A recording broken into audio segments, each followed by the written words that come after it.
전 세계적인 에너지 공급망 위기로 인해 어느 때보다도 에너지 안보의 중요성이 커지고 있습니다. 해외 주요국들도 러시아, 우크라이나 사태 등으로 인한 글로벌 에너지 공급망 불안에 에너지 정책을 다시 수립하고 있는데요. 자원 빈국인 우리로서는 이러한 글로벌 환경 변화에 더욱 발빠르게 움직일 필요가 있습니다.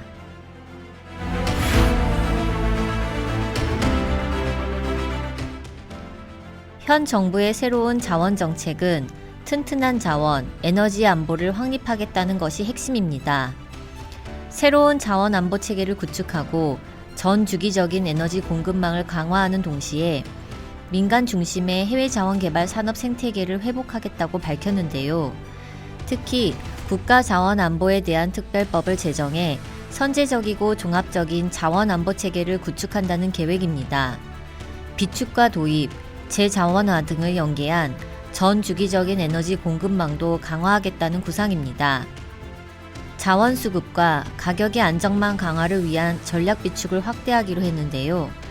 정부 비축률을 현재 9,650만 배럴에서 2025년 1억 배럴 이상을 확대하고 LNG 저장시설 용량도 현재 1,369만 킬로리터에서 2034년 1,840만 킬로리터로 확충하게 됩니다. 수입 다변화를 위해 국제협력과 정부 지원 등을 통해 특정국 의존도도 완화할 방침입니다. 석유와 가스의 중동 의존도를 완화하고 민간 LNG 직수입 확대 등을 추진하겠다고 밝혔는데요. 핵심 광물의 경우 전기차, 2차 전지 등 국내 주력 산업과 연계해 호주와 인도네시아 등 주요 생산국가 자원협력위원회 등 공급망 협력을 강화하기로 했습니다. 공기업의 자원 확보 기능을 재정립하고 경영 정상화도 추진하기로 했는데 민간 투자 활성화를 위한 기술, 인력, 정보 인프라 지원을 강화하고 민간 리스크 완화를 위해서는 공기업과 민간, 정부의 협력을 확대하겠다는 구상도 밝혔습니다.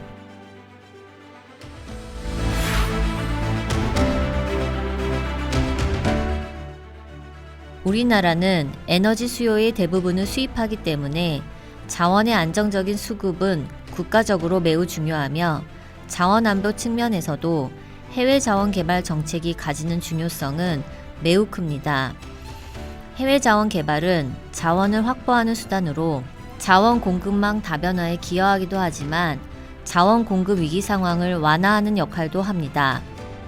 하지만 우리나라는 현재 투자 부진으로 인해 자원 개발률은 급격히 저하되고 있고 국가 전략 자원의 안정성 확보에 비상이 걸렸습니다. 현재 국내의 상황을 종합적으로 살펴보면 과연 해외 자원 개발은 이렇게 놔둬도 될까 하는 우려가 있는데요. 국내 민간 기업은 사업 기회를 상실했을 뿐 아니라 자원 개발 인식 악화로 투자를 기피하고 있고 정부의 금융 지원도 축소되면서 신규 투자 철회는 물론 자원 개발 부서마저 없애고 있는 상황입니다.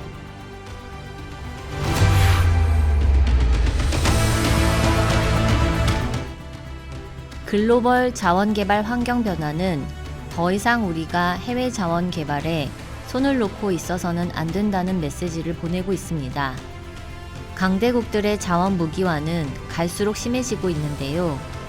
공급망 위기로 세계 각국은 에너지 자립 기조로 전환하고 있고 자원을 둘러싼 신냉전주의로 확대되고 있습니다.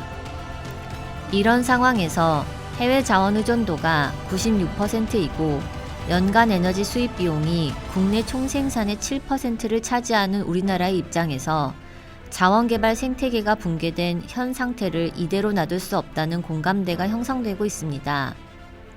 민간 기업의 자원개발 활성화를 위해 정부 지원을 강화하는 동시에 자원 공기업의 자원개발 신규 투자를 허용해야 합니다. 민간 기업의 자원개발 활성화를 위해 정부 융자 예산을 확대하고 융자 및 감면 비율을 개선하는 등 제도를 정비하는 동시에 전략 광종 및 핵심 광물 자원을 확보하기 위해 생산 개발 광구의 지분 매입 투자에 대한 과감한 세액 공제 도입이 필요한데요. 특히 자원 공기업의 신규 투자를 허용함으로써 민간의 참여를 유도해 자원개발 생태계를 복원해야 합니다. 해외 자원 개발은 에너지 위기 시 활용할 수 있는 중요한 자원 안보의 수단입니다. 공공 부분은 수익성보다는 자원 안보라는 전략성의 기초에 투자하고, 민간 부분은 수익성의 기초에 투자하되, 민간의 해외 자원 개발 사업 중 자원 안보를 강화할 수 있는 사업에 대해서는 정부가 지원하는 방안을 검토할 필요가 있습니다.